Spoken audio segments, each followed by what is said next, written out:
Anderson University is a Division II private Christian institution, but that don't mean them boys don't be down there playing some ball.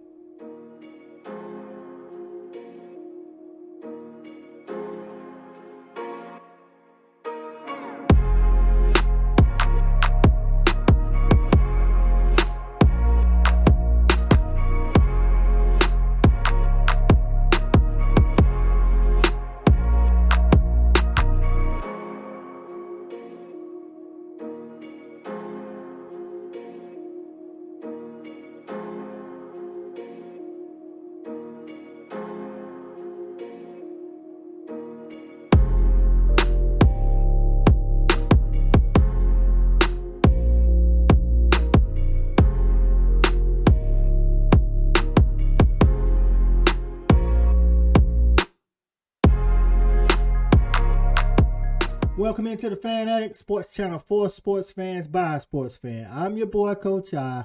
Where are my dogs at? Today's episode of Life on Campus, we got a special guest named Lex Davis, who played at Division II Anderson University, played collegiate ball there, and he's going to come into the Fan Addict and tell us what his life experience is like while on campus at Anderson and much, much more. Let's go ahead and bring him on in. What's going on, Lex? Not much, man. How you living? What's up? Man, it's good to have you in here in the Fan Addict, man. Man, I'm happy to be here, man. Too excited, ready to go. I've been waiting on my chance. You know I had you down from the beginning, dog. You know we got to make the rounds, make everybody else feel special. They like I might be showing a little favoritism to fans. Just a little bit, you know what I'm saying? All right, man. Tell us how it was at Anderson playing ball, man. You wasn't too far from home when you was playing. Was that good, or did you want to go further? So it's funny. I had two that were on my mind. I had Lincoln Memorial and I had Anderson. Okay. And the reason I picked Anderson was because I looked back at the record over like the last couple of years. Anderson kept winning, so I was like, I'm just gonna go to Anderson. And it's funny because I had Boy State. I was a Palmetto Boy State member. Yep. So I got to visit the campus and stuff and like really see it because that's where they host the men's version. I think the women's is at Converse, maybe. I was about to say, I think it's in Converse. Yeah. I think it's Converse. And so, I got to see the campus and stuff. And I remember getting back in the car after Boy State, and I told my mom, I was like, yeah, I don't never want to go back there.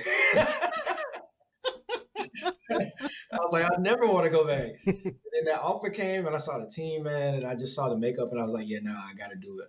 But I thoroughly enjoyed it, man. There's nothing like college hoops. Nothing like college hoops. It's a struggle. I was about to say, man, it's what's different. I know the academics, because I mean, let's just face it, man. We in South Carolina, and the academics almost just about what you make it. If you don't make it hard, then it won't be hard. You Right. know what I'm saying? Until you get to college, was that like a different level for you? I mean, you pretty naturally smart, so Yeah, it was kind of a breeze for me. I came in with a lot of credits and stuff because, I did my due diligence in high school. So I kind of got to breeze through all of my credit because I came in and it's like I could do 12 credits my first couple Ooh. years, easy. So I had a lot of time to be in the gym. Where it got tough was so I got a computer information systems degree. And so at Anderson, they didn't have a traditional computer information systems courses. So everything I had to do was Excel. So on Wednesdays, I would have a 5-hour development course every Wednesday from 5 to 10 p.m. at night. And the team hated me. They hated me because they either means we're gonna have a late practice and I have to miss it, or we're gonna have a super early practice, but it was gonna be super intense. And they, everybody having to get out of class, miss class. They was like, why you can't pick nothing else? No, on my head. I'm like, hey man, look, I don't make the rules. I know, right? You gotta do what you gotta do. So how was it balancing the classes and practice? Because, in high school, you always know you finish school 3:45, go straight to practice 4 to 6, it's over. You know what I'm saying? No weights or nothing. Right. See, that was where it was those first couple of years because I redshirted my true freshman year. So I kind of got an adjustment period where they put me on a weight program. And I kind of just got to focus on all that. I didn't have to worry about performing or anything like that. It was just like, hey, learn the playbook, learn the style that we play, strengthen your body, sharpen your skills. So by the time it came my redshirt freshman year, it was a little bit easier for me. But man, my coach played no games. Whereas, guys might walk into practice in high school, oh, coach say practice at 4. You might walk in, you still got to lace up your shoes. You still might have to go get treatment. No, Coach say practice at 4:15. We starting at 4:15. That's not you get to walk in here at 4:15. And so like that was an adjustment. Just the amount of detail I would say is like they just on it. They're on you. At least at like my head coach then was really on it, and that was the biggest adjustment for me because there was no slacking. But Like no, the conditioning, you was good with it. you know what insanity is? We warmed up with insanity. Oh, that's crazy, dog. We warmed up with insanity. We had to do a down and back, we called it a 12. And the increments 12, 24, 36. And he'd call it the ladder. So, you go 12, 24, 36, 48, 60. And sometimes he would make you go back down it. And what you would hope was that you only had to do 160. Okay. If he made you do 60, coming back down, you'd be like, oh my God. The conditioning has it defeated a lot of people. It didn't get me. I was about to say that that could be a culture shock because some people, especially if you was the star on your team, we all know in high school stars get a little preferential treatment. Yeah. So some people might be lazy, but in college, if one got to do it, all got to do it. Everybody's doing it. Everybody's making the time. There's no like, oh man, this kid has a tough time conditioning. He's a bigger no. If he doesn't make it, everybody again. And I remember we had one guy and he just had a real tough time condition. I think he had really bad asthma. Okay. So I remember we had to keep running like 36s because he just couldn't make it. Like one time he was at half court, the buzzer going off. He just ooh. But the players be understanding when other players got conditions, but the coach don't care. Coach don't at all. Either you gonna figure it out or not. All right, so you get through your redshirt freshman year, and you actually eligible to play. You get on the court. So when was that first moment you knew you was playing college ball and you wasn't no longer playing high school ball? Man, that really happened my redshirt year. Okay. I came in my redshirt year. I'm just like I'm a competitor. So I came in, I'm on the court. Obviously, like there's some upstate guys that played at Anderson. So, I've seen them play. That's not nothing. But, we got some guys from Florida. We got some guys from Atlanta, from all over the place. And so I step on the court and I'm going at one of the upperclassmen. In my mind, I'm like, I got him, I bake him. I get a bucket. Boom, I come back down. He gets a bucket on me. Come back down, and then I don't get to touch it. Next couple possessions, he gets to touch it. Bucket on me. I'm like, oh my God. Like, okay, this is a little bit different, right? But I never stopped going at him. But the thing that made me realize, like, okay, there's really levels. We had a D2 All-American that year. His name was Denzel Jones. And Denzel might be 5'6". That might be generous. 5'6" might be generous. But, I mean, he could go out of Atlanta. He played, matter of fact, I think it's Jeremy Lamb that played at UConn. Yeah. He was on that Norcross team. Yeah, I was about to say Norcross. Yeah. Okay. So, and I remember we were playing pickup, and we had a grad transfer from Citadel. And the game was on the line. And Denzel stepped across half court and said, game time, wham, money in the bank. I was like, next game we coming down, he playing again. And it's another real tight, close game. And he's 5. I've never seen nobody 5'6" this skilled. And he hit him with a couple moves of behind the back. And then he faded away and shot it and just ran out the door and was like, my bad. Bottom of the net. I was like, I got some work to put in. This is okay. This is different. And then once I got to sit on the bench like at the first home game and I saw the speed, everything that going on with the clock and I've never had a shot clock. They didn't have them when I was coming up in high school. So seeing them react with the shot clock, seeing how fast they move, seeing how they call out, make reads, communicate, I was like, man, like I got some work to put in. I was about to say, because shot clock make it different going from high school, especially high school in South Carolina. I think somewhere in parts of the United States they have a shot clock in high school, but in South Carolina we ain't got no shot clock. At least they didn't then. And then now you got 35 seconds? I think it's 30. I think it might be, I think it's 30. Like 30 seconds and you got to barbecue a meal due. That's it. Like you got to be on it when you're dealing with that. I love the shot clock though. I mean, it actually speeds up the game. I actually think it makes it, now, me as a coach in high school, we hold the ball, we got lead, but but ain't no doing that in college though. So, but was it hard to adjust having like a lot more plays in college? Oh, I struggled. Yeah, it was rough. It was rough because a lot of the stuff in high school was kind of like, some basic flex. Yep. Some screen and rolls deal. You didn't really run anything like too knit. So like figuring out like our just basic offense for me was a struggle because a lot of times it was like, hey, spread out, a little pass and cut. you can go from there. But we had like a dribble drive system, and man, I struggled to like learn it my redshirt year. But once I kind of got the dribble drive down, the sets came a little bit easier. So Okay. yeah, man, it's tough to go from it, especially if you're like not used to it. Yeah. So Well, that's pretty good. So, because I know a lot of times, especially like I don't think people think about that with basketball. I know they know it with football. You got like huge playbook or whatever, but basketball be having a lot of plays and sets too, and especially in college. And then I'm pretty sure the NBA gets even worse. You know what I'm saying? So I know there's an adjustment period when you first get there. Now, did any other upperclassmen give you any hard time about not remembering plays or getting stuff wrong or anything like that?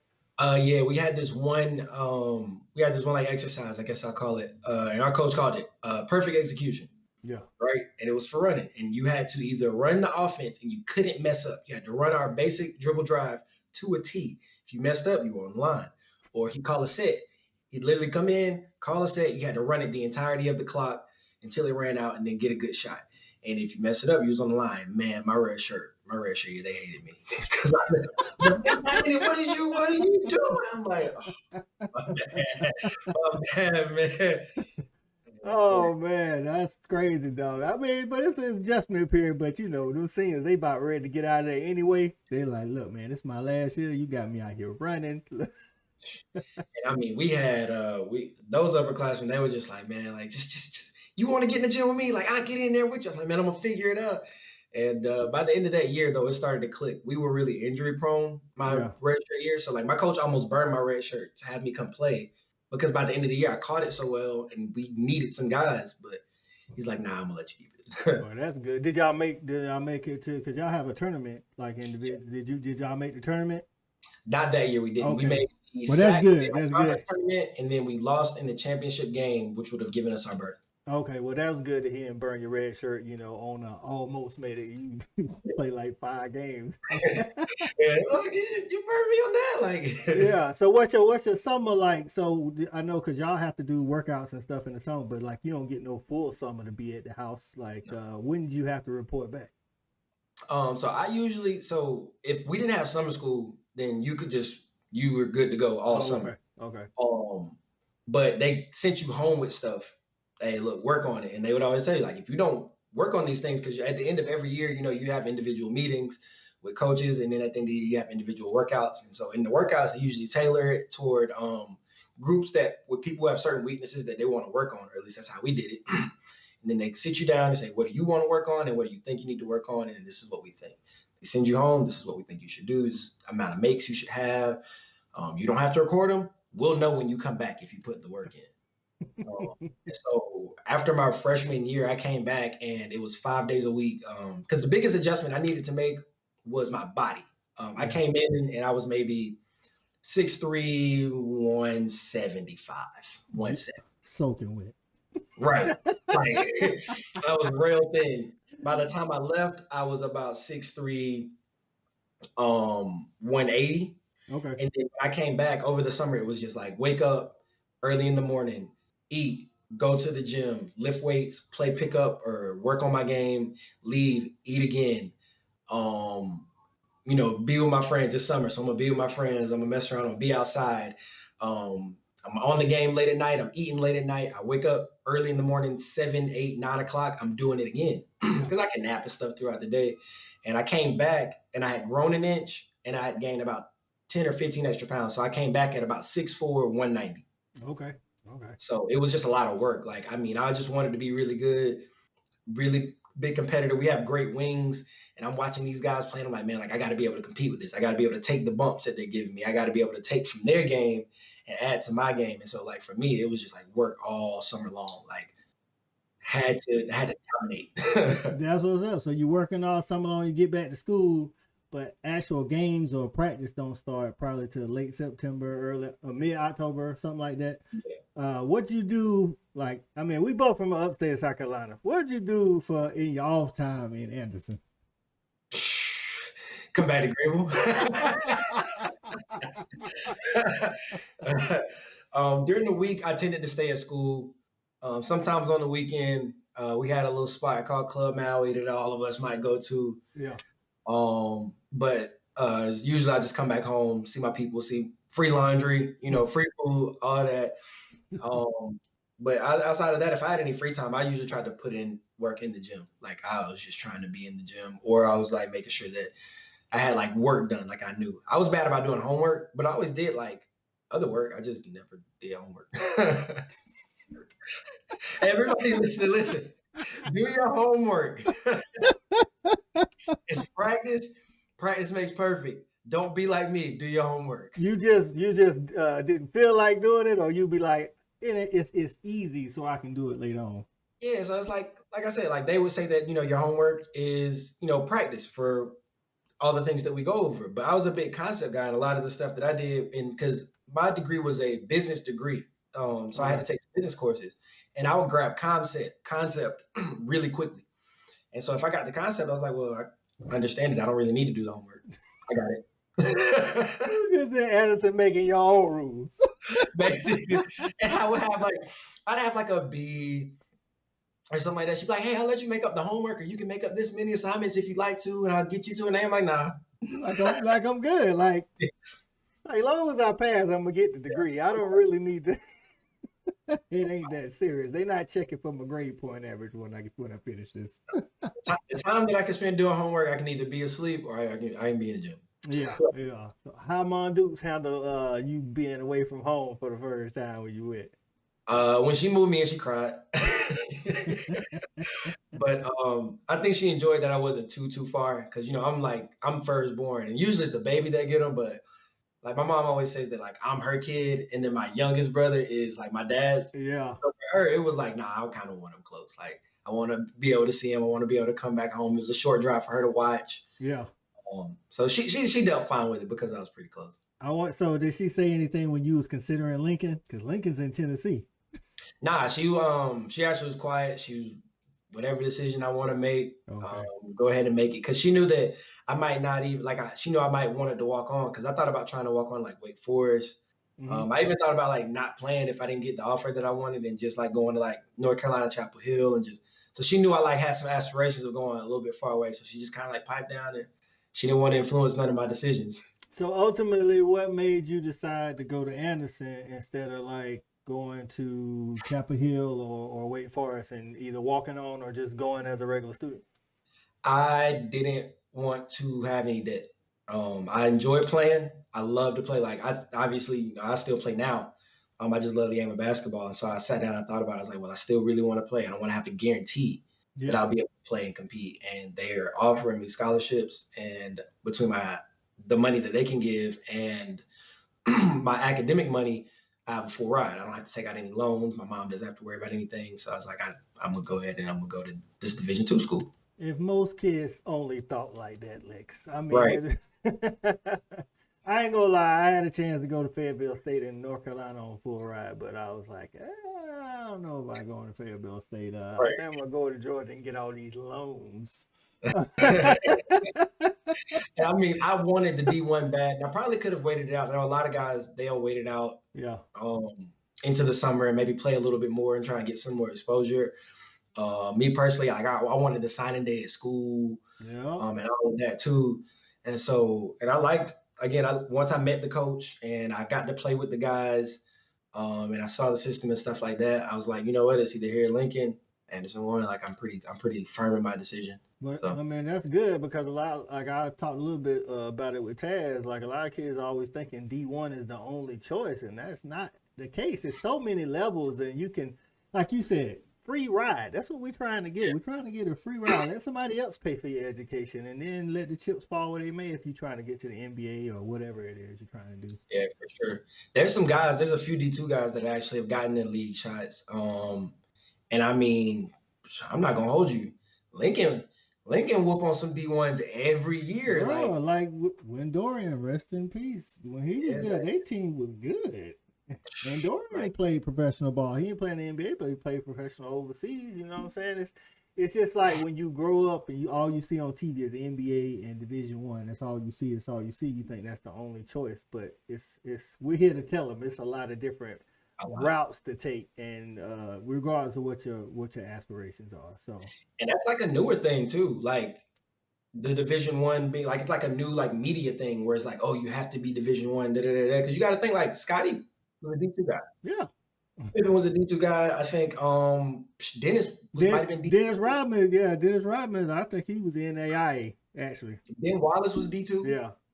So it's like like a relatively new like post 2000s thing for like, only Division 1 guys can have the chance to compete. Because I mean, if I had to say the biggest difference between Division 1 and Division 2 has to be the size of like your bigs Okay. and kind of the size of the guards. Like typically, the smaller guards can make it Division 2. Usually, like I think I was like the average Division 1 guard Yep. size at about 6'3", 6'4". So usually that's like all the guards at Division 1 is about that size or taller, especially their wings, and then their bigs are obviously 6'9" and up usually. So it's the size, not necessarily the skill, because man, those Division 2 guys go. Well, They the thing is, a lot of people, it's not just your ability that sometimes you go, and sometimes you might not get saw like, another athlete, or maybe a particular athlete might have had some academic problems at one point and had to go a different route. It's just not like, just because you not playing Division 1 don't mean you can't hoop. I mean, but we both know a lot of people from the hood that they even went to school that can probably beat go. could probably be half of the dudes that's in college. Man, I mean, we'll give it to you. Then you walk up like, all right, I don't even do this. I just for fun. So imagine if I actually worked out. That's what I'm saying. So, man, this is good. Like you said, you went and got your education paid for. I mean, it wouldn't have been nothing if you decided to take on that financial responsibility and go to a Wake Forest. But you got a 4-year degree, and that's what's up, man. So, Absolutely. So was college everything you thought it was gonna be, or was you expecting anything more? Yeah, so Anderson is a conservative Christian private college, right? Rules can be a bit strict. I'm not gonna lie to you, we kind of did whatever we felt like. We lived in some dorms that were a little off the main campus. They were still technically a part of main campus. They were a little further away, so we had a little more leeway where we kind of just made the best of it. Obviously Clemson's down the street, so we can go and see those guys and party there and anything that you want to do that involved in college.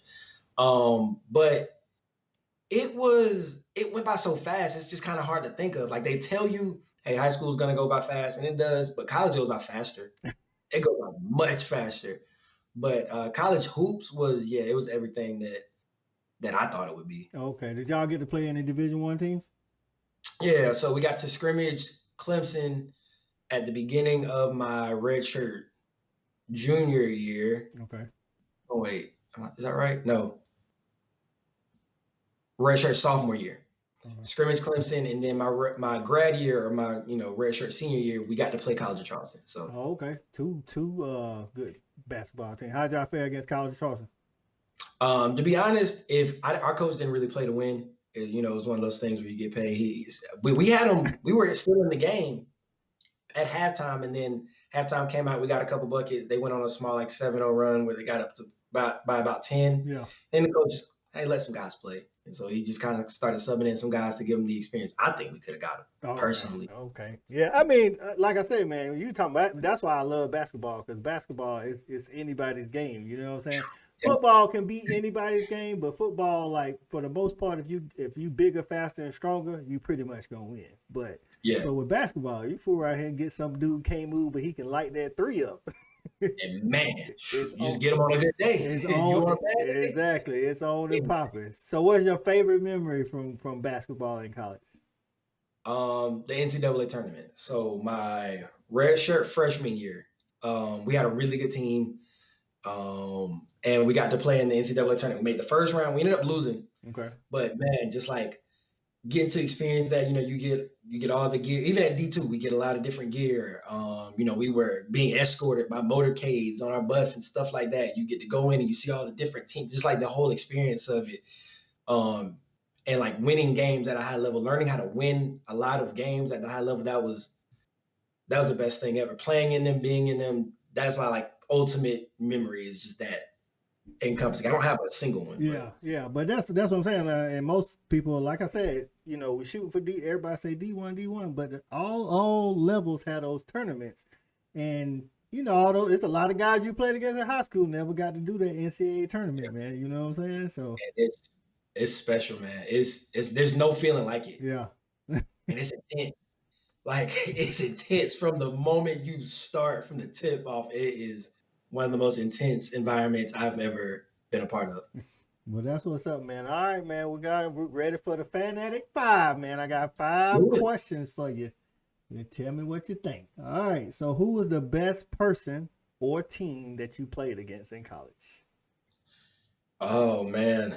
Okay, let me see. Oh, it has to be one of those Lincoln teams. As far as a team, it has to be probably the one where they went to the championship. So I'd say I think it's my redshirt junior year. And man, that team was just well put together. They were well coached. They like each other. They had wings. They had guys who could create. They had shooters.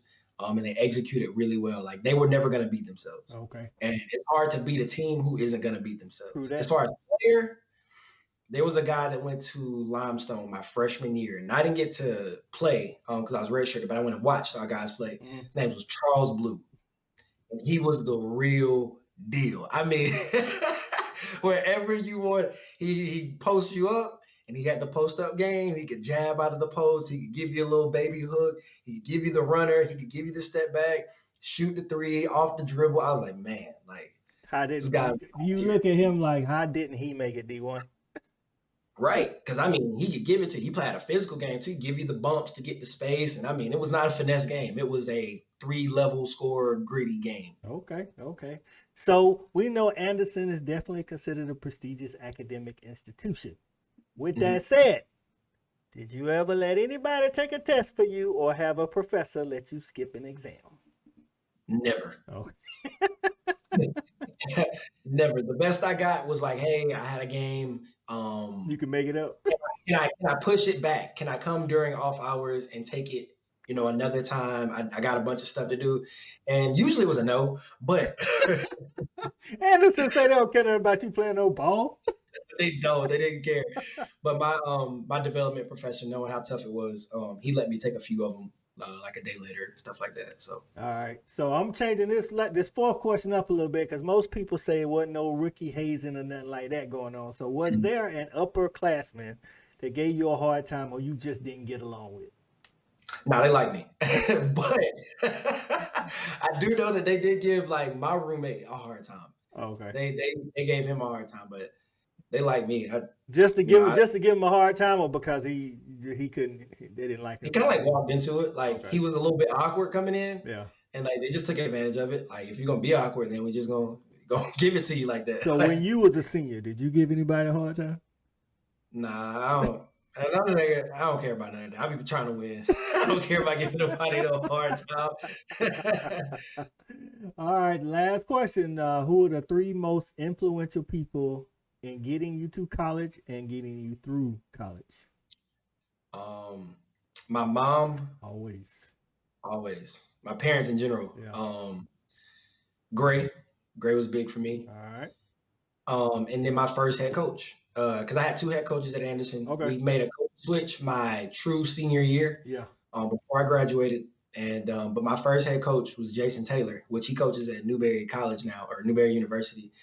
And just the way that he taught the game made me love the game. So all the stuff that's difficult, the conditioning, the long practices, hey, we got in trouble, so we got to run. None of that, like, it was like, man, I love to play ball. Okay. So like, he made it fun for me. So those 3 people I would probably credit with like helping me get through that entire time. Because by the time I got to my second coach, I had already established like my love for it in that way. That's good. That's good because everybody don't get good coaches. You know what I'm saying? Some people just like, hey, they just a turnstile. You in, you out. You in and you out. Yeah. You in and you out. So that's real good, man. I got a bonus for you. I'm ready. So, did you ever think about trying to go overseas to play? I did. Okay. I thought about it. I really considered it.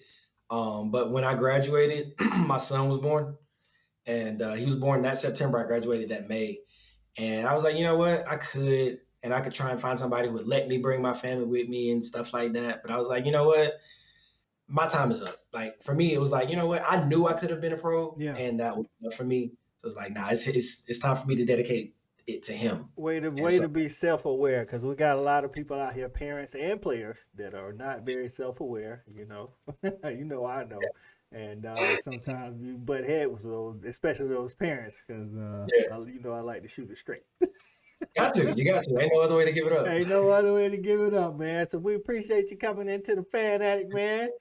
I love it, love what y'all doing, man. Hey, thank you, man. Thank you. We just trying to get out there. I'm gonna have other athletes on, but you know I want to show love to my South Carolina people. You know what I'm saying? Because they be thinking we can't ball down here, showing all those 1A highlights of Zion, talking about this is the competition in South Carolina. I'm like, man, come on, man, y'all.